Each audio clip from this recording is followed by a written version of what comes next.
gift season is soon upon us and times have been tough. When money is tight, it's time for practical gifts. In bookbinding, you can make do with tools much of the time, but it feels good when you can use just the right tool. As you travel on your bookbinding journey, it's nice to upgrade your tools. Here are some of my favourite things for under $100 that you might like to drop hints about to your family. And these gifts aren't just a gift for the recipient. By supporting these wonderful suppliers who are dedicated to providing quality bookbinding tools and materials, you're giving them a gift too.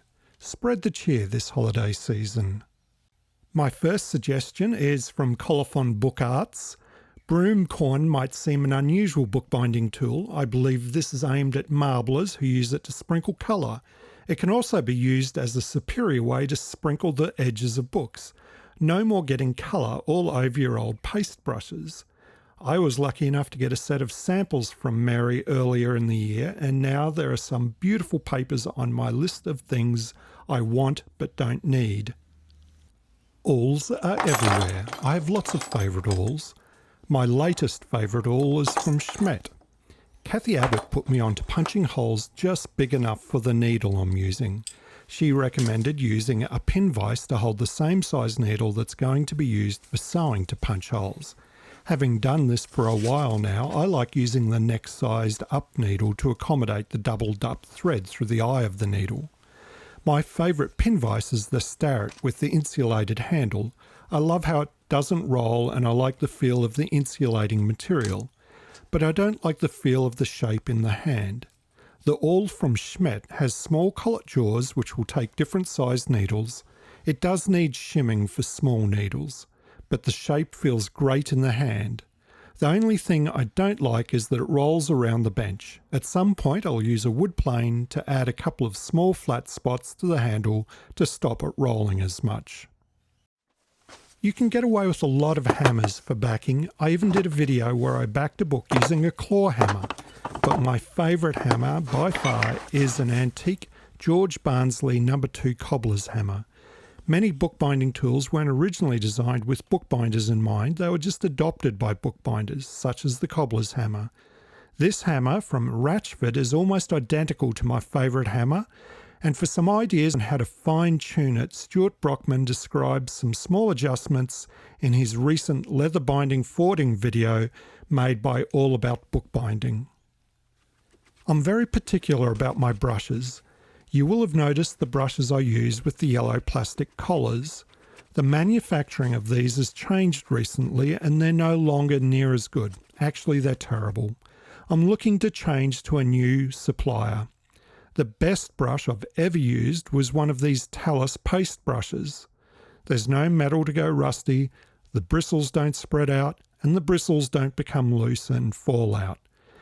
And they look beautiful. They're a bit more expensive, but I think they're worth it. I bet you're wondering what you could buy for under $100 from Jeff Peachey.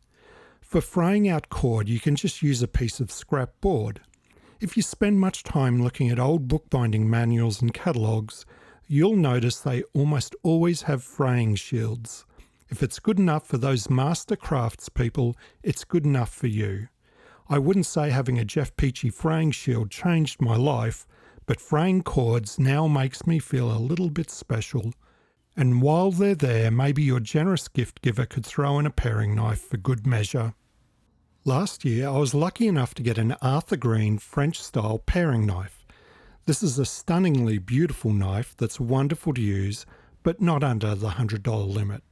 I'm not sure weights are the ideal thing to put in a stocking, but Arthur has some really handy brass cube weights which are perfect for making boxes, and some leather-covered weights which are perfect general-purpose weights when you're being careful not to mark a surface such as paper.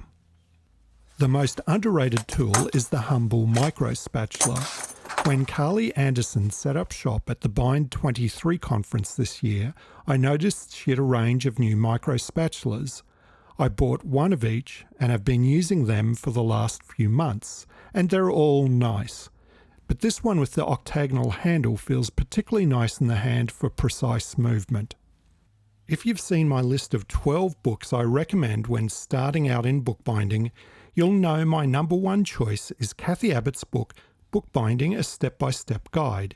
It has wonderfully detailed instructions that are easy to follow, and it's well produced with excellent photographs. And instead of buying it from a huge impersonal retailer, you can support the wonderful London Centre for Book Arts by buying it from them. Brien Beidler's handmade finishing tools are exquisite, and I bought a few of them from him while he was visiting Australia this year. But most of them aren't under the $100 limit, except for these paddle dividers that just scrape under. If you regularly put borders around the edges of your boards, these dividers will seem like magic. Most of the time I cut my cloth corners by eye with scissors. Not everyone likes doing this, and if I'm working fast and doing a lot of corners, I'll use a corner cutting jig. iBookBinding has a full range of these jigs for every thickness board you're likely to have. I judge 3mm or 1/8 of an inch all the time, but I find judging 4 and 5mm more difficult, so I was especially pleased to get the wider ones. Of course, not everyone is making books with boards that thick, so 1 to 3mm will do most people. And I've already got an early present this year, thanks Stepan. It's these magnetic corner clamps.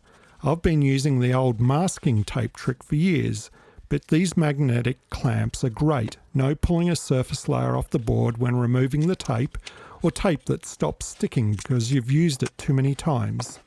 These work perfectly first time, every time. I love scissors. I can't help buying them, but I really only use 2 pairs regularly.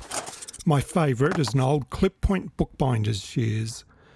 Why are they shears and not scissors? I think it just means they're stronger. And why the clip point? I don't know, and I've asked many people.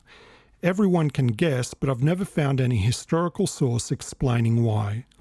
I think it's because bookbinders can be rough with their scissors or shears and cut things much heavier than they should, and the clip point gives strength right to the tip, stopping the blade from twisting and bending.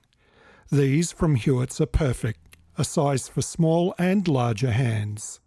The American Bookbinders Museum is an amazing organisation. Private museums are difficult to fund and run, and you know that any that are as successful as ABM must be good. It's amazing to have an organisation preserving the history of the trade and craft I love so much. I can't think of a better feel-good present. Give a bookbinding friend a gift membership to the ABM. I'll finish with a bonus, which doesn't count because it's over the $100 limit, but in case someone is wanting to be very generous towards you, you can't go wrong with an online workshop with Karen Hanmer. Karen has perfected online teaching. She is well known for her creativity, technical excellence, and sense of humour. Of course, the best gift we could all get is peace and happiness, and time with family and friends. Until next time, cheerio.